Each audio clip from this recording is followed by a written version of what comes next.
Jesse e o marido, Gerald, viajam para uma casa de campo para aproveitar um momento romântico, que envolve um jogo, a princípio, inofensivo.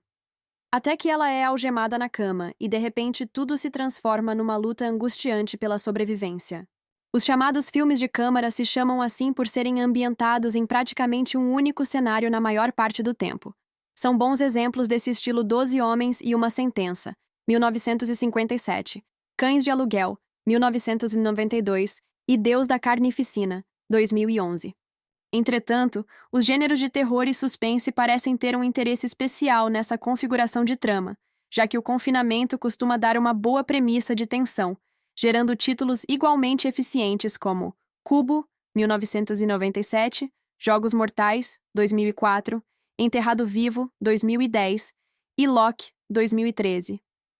Porém, da mesma forma como oferecem desculpas para desenvolver o horror claustrofóbico e a limitação de recursos impostas a seus personagens, esse subgênero também requer de uma dose de criatividade para funcionar, uma vez que precisa inventar obstáculos convincentes e interessantes para preencher a trama, algo que este jogo perigoso consegue fazer, surpreendentemente, investindo menos nos sustos e no choque, e mais num sensível aprofundamento psicológico de sua protagonista. Ou talvez, que o filme funcione dessa maneira não devesse ser surpresa alguma. Afinal, trata-se de mais um projeto comandado por Mike Flanagan, um realizador ainda pouco falado, mas que já demonstrou ter grande talento para conseguir arrepiar e deixar tenso o espectador. Isso porque parece compreender muito bem no que é baseada a dinâmica entre público e obra que nos leva ao susto ou à torcida nervosa por essa ou aquela figura em tela, a empatia. Costumamos temer apenas por personagens com os quais temos uma identificação, normalmente nascida da fragilidade, já que defender indivíduos nessa situação é um instinto universal. E o cineasta é especialmente hábil em desenvolver a personalidade e o drama dos seus. Então, é apropriado que ele seja agora responsável por uma adaptação de Stephen King, que, enquanto escritor, tem talentos similares. E depois dos ótimos O Espelho, 2013, e Ouija, A Origem do Mal, 2016, muito superior ao primeiro. E ainda os bons Rush, A Morte Ouve, 2016, e O Sono da Morte, 2016, o diretor volta aqui a apresentar um projeto que trabalha pelas suas reações. Jesse e seu marido estão a caminho de sua casa à beira do mar para passar um final de semana tentando reavivar seu casamento. Para a ocasião, ele trouxe 2 algemas para os dois brincarem na cama, onde as usa para prender Jesse na estrutura da cabeceira. Porém, as coisas não saem como o esperado, e ele acaba sofrendo um ataque cardíaco, morrendo por cima da esposa antes de soltá-la das algemas, deixando a mulher presa ao móvel e sozinha numa casa isolada de tudo. Para piorar a situação, um cão aparece farejando o corpo do homem e começa a se alimentar dele, deixando-a entender que, uma vez satisfeito com aquela fonte de carne, irá se focar nela. Com os braços praticamente inutilizados e sem quase nada ao alcance do corpo, ela agora tem de descobrir como vai sobreviver até alguém encontrá-la ou um modo de se soltar. Num cenário tão limitado, o longa não demora a exaurir as opções de Jess e logo começa a introduzir outros elementos, como sua consciência, que toma a forma do marido e dela própria, o que agiliza o andamento da trama. Sendo até divertido acompanhar como os diálogos entre o trio traduzem o raciocínio lógico da protagonista. Além disso, essa mistura de realidade e projeção também funciona para colocar em dúvida o que está realmente acontecendo no quarto e o que está se passando apenas na cabeça dela. E ao invés de soar como uma desculpa pobre para alongar a narrativa, quando o recurso permite ao filme mergulhar nas lembranças de Jess, Flanagan aproveita para criar uma nova e imersiva dimensão para a história, desenvolvendo eficientemente uma atmosfera gradativamente mais ameaçadora, usando, para isso, a progressiva cor cada vez mais avermelhada com que um eclipse solar vai pintando o céu. Ao mesmo tempo, aproveita para enquadrar a versão jovem de Jesse ao lado de seu pai, que surge recorrentemente com o rosto cortado fora do plano, insinuando o perigo que ele representa. Aliás, na contramão do que qualquer filme de horror parece se sentir obrigado a fazer atualmente, o cineasta prefere extrair seus sustos não de um efeito sonoro alto que salta nas caixas de som, mas de planos simples, como aquele que revela uma figura parada num canto escuro onde não deveria haver ninguém, ou de um traveling que sugere a aproximação de uma ameaça entrando na casa. Obviamente que, apesar da inteligente condução de Flanagan, boa parte da responsabilidade do sucesso da obra acaba recaindo sobre Carla Gugino, sozinha em tela por quase toda a duração. Isso quando não contracenando consigo mesma. Embora a versão idealizada do marido dê a Bruce Greenwood a chance de construir um homem que encarna tanto a visão que Jess tinha do esposo, quanto sua própria consciência autocrítica, é mesmo a atriz quem confere ao longa uma sensibilidade insuspeita, rebatendo a bola levantada pela direção.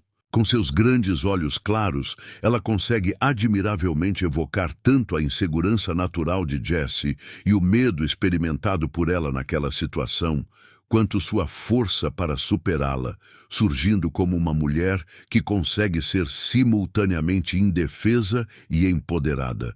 Por isso, inclusive, que os minutos finais do longa tropeçam justamente por tentar ilustrar essa situação, tentando reforçar algo que Gugino já tinha deixado estabelecido. Além de também retirar boa parte da magia extraída da ambiguidade de certos elementos ao oferecer explicações demais sobre eles. Apesar disso, o desfecho ao menos comete esses pecadilhos no intuito de proporcionar uma conclusão à altura do arco percorrido pela protagonista e consegue, o que ressalta algo.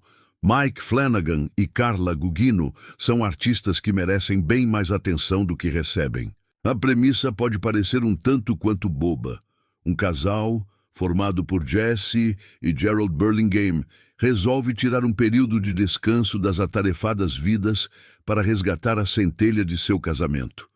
Para tanto, viajam para a casa do lago da infância de Jessie como forma de apimentar um pouco mais a relação com um jogo de dominação proposto pelo marido, o qual envolve algemas e lingeries. Mas ninguém, repito, ninguém, poderia prever que as coisas tomariam um rumo aterrorizante após Gerald ter um ataque cardíaco fulminante logo após ter acorrentado sua mulher aos espaldares da cama.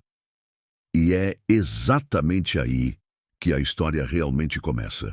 Jessie é uma mulher que, conforme vamos descobrindo ao decorrer da narrativa, exterioriza seus traumas em figuras conhecidas, e é constantemente assombrada por um passado conturbada e pela perda da infância que, por falta de outra caracterização, nunca existiu.